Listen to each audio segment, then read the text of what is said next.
किसान साथियों, गेहूं की फसल 60 से 70 दिन की होने वाली है। इस अवस्था में हमें कौन कौन से आवश्यक कार्य गेहूं की फसल में करना चाहिए?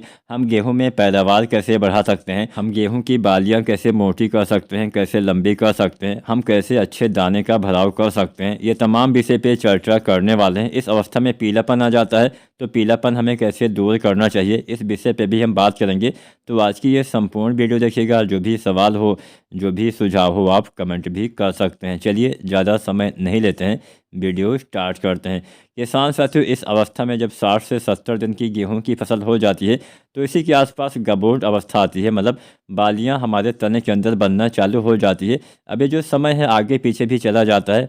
वैरायटी जो होती है, किस्म जो होती है, उसके पकने के समय के अनुसार गबोट अवस्था भी आगे पीछे हो सकती है। तो मतलब गबोट अवस्था में बालियां तने के अंदर बनना चालू हो जाती हैं। तना थोड़ा सा मोटा दिखाई दे, तने में थोड़ा सा गोलाई नजर आए, तो समझ लीजिए कि हाँ, गबोट अवस्था आ गई है। जो कि इसमें देर से तैयार होती है उसमें देर में आता है गबोट अवस्था। जो कि इसमें थोड़ा जल्दी तैयार हो जाती हैं उसमें गबोट या फिर गोब या फिर गर्भावस्था जिसको हम बोल सकते हैं, वो पहले आ जाता है। आपके वहाँ पे गबोट अवस्था को क्या बोला जाता है, आप हमें नीचे कमेंट के माध्यम से बता भी सकते हैं। तो यहाँ पे सबसे पहले तो आपको ध्यान देना है नमी के ऊपर। किसान साथियों, इस अवस्था में पानी की कमी सबसे नुकसानदायक साबित हो सकती है। भले ही आप कोई भी खाद का इस्तेमाल ना कर पाएँ, भले ही आप कुछ और चीज़ें न डाल पाएँ, लेकिन कम से कम अगर आपको अच्छी बालियाँ लेना है तो नमी बराबर मेंटेन करके आपको रखना पड़ेगा। पानी की कमी ना होने देना है, लेकिन इसके साथ साथ पानी भरना भी नहीं है। दोनों दशा में, अगर कम पानी है तो भी नुकसान, ज़्यादा पानी है तो भी नुकसान। तो आप हल्का हल्का सिंचाई करके भी नमी बरकरार रख सकते हैं। आपको ज़्यादा पानी भरने की आवश्यकता नहीं है। जहाँ पे किसान साथी नहर से सिंचाई करते हैं, वहाँ पे अक्सर हमने देखा है कि किसान साथी नहर से पानी खोल देते हैं, बाद में पानी काफ़ी भर जाता है। गेहूं में किसी भी अवस्था में पानी भरा रहेगा तो नुकसान होने वाला है, आपकी पैदावार पे फर्क पड़ने वाला है। तो ना तो बहुत ज़्यादा पानी भरना है और ना ही नमी की कमी आपको खेत में होने देनी चाहिए। सबसे पहला ध्यान यही रखना है। इसके साथ साथ हमें गेहूं में तीसरा पानी भी 65 से 70 दिन की अवस्था में लगाना होता है। तो अगर आपने सिंचाई ना किया हो तो आप सिंचाई भी कर सकते हैं। ये जो पानी लगाने का समय होता है, ये भी आपकी मिट्टी में नमी के हिसाब से निर्भर करता है। नमी जल्दी ख़त्म हो जाती है, हल्की मिट्टी में खासकर नमी बहुत जल्दी चली जाती है, तो वहाँ पे आप सिंचाई पहले भी कर सकते हैं। नमी रहती है तो आप पानी का समय आगे भी बढ़ा सकते हैं। तो यहाँ पे पहले तो आपको सिंचाई करना है, नमी बनाए रखना है। इसके साथ साथ गबोट अवस्था में कुछ खादों का प्रयोग करेंगे तो बालियाँ अच्छी और स्वस्थ आने वाली है। पहला चीज़ आपको इस्तेमाल करना होता है NPK 05234। NPK 05234 के इस्तेमाल से बालियाँ काफ़ी अच्छी, स्वस्थ और हेल्दी आती हैं। तो इसकी आपको 1 से 1.5 किलो मात्रा बालियाँ आने से पहले गबोट अवस्था में इस्तेमाल करना है। ध्यान यही रखना है, बालियाँ आने से पहले ही डाल दीजिए, क्योंकि आप पैसा भी बर्बाद करें और बालियाँ आपकी निकल आए उसके बाद इस्तेमाल करेंगे, ज़्यादा लाभ आपको नहीं मिलेगा। इस बात का किसान साथियों आपको ध्यान रखना है। तो 05234 1 से 1.5 किलो डालना है। इसके साथ में आपको डालना है बोरोन। जो बोरोन आता है 20% वाला, लगभग आपको 100 से 125 ग्राम मात्रा इस्तेमाल करनी है।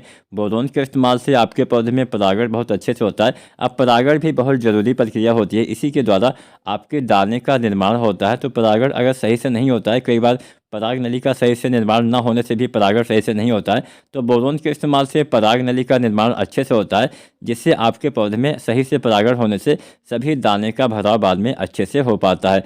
तो NPK 05234 1 से 1.5 किलो, बोरोन 20% वाला 100 से 125 ग्राम बालियाँ निकलने से पहले इस्तेमाल करिए। इसके साथ आप इस्तेमाल करिए जिंक 12% वाला, बहुत ही बेहतर काम करता है। इसके साथ इस समय जिंक डालने से आपके पौधे में भोजन बहुत प्रचुर मात्रा में, अच्छी मात्रा में बनेगा, जिससे आपके पौधे में अच्छे से भोजन बनने से आपकी बालियों का विकास और तेज़ी से और अच्छी गति से होता है। तो यहाँ पे जो 12% वाला एडिटिव जिंक आता है, जिसको हम चिलेटेड जिंक भी बोलते हैं, इसी का इस्तेमाल आपको करना है।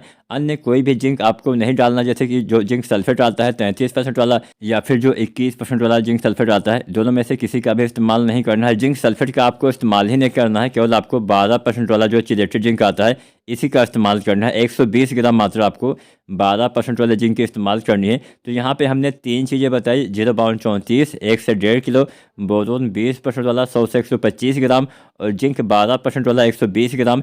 ये तीनों अलग अलग बर्तन में घोलना। यहाँ पे भी आपको आपको ध्यान देना है, क्योंकि यहाँ पे जो 0.34 होता है उसमें फास्फोरस पाया जाता है 52%। अब फास्फोरस के साथ हम सामान्यतः जिंक नहीं इस्तेमाल करते हैं, लेकिन जो 12% वाली जिंक आती है इसका इस्तेमाल आप फास्फोरस वाली खाद के साथ भी कर सकते हैं। लेकिन बस ध्यान यही रखना है कि सभी का अलग अलग घोल बनाना है। इकट्ठा आपको घोलेंगे तो क्या नुकसान होगा कि मतलब घोल तो सकते हैं लेकिन लंबे समय तक मिला के आप इसको रख नहीं सकते हैं, इसको इस्तेमाल एक साथ किया जा सकता है। तो बस अलग अलग घोल बनाइएगा तो थोड़ा बेहतर रहने वाला है। तो सभी का अलग अलग घोल बना के बालियाँ निकलने से पहले गबोट अवस्था में ही आपको इस्तेमाल करना है। बालियाँ निकलने के बाद इस्तेमाल करेंगे तो भी आपको ज़्यादा फायदा नहीं मिलेगा। इसका इस्तेमाल बालियाँ निकलने से पहले अगर आप करते हैं, अच्छे से बालियाँ आपकी आएंगी, अच्छे से भोजन बनेगा, बालियों का विकास बहुत अच्छे से होने से अच्छा उत्पादन भी मिलेगा। वीडियो अच्छी लगी हो तो लाइक करें। धन्यवाद।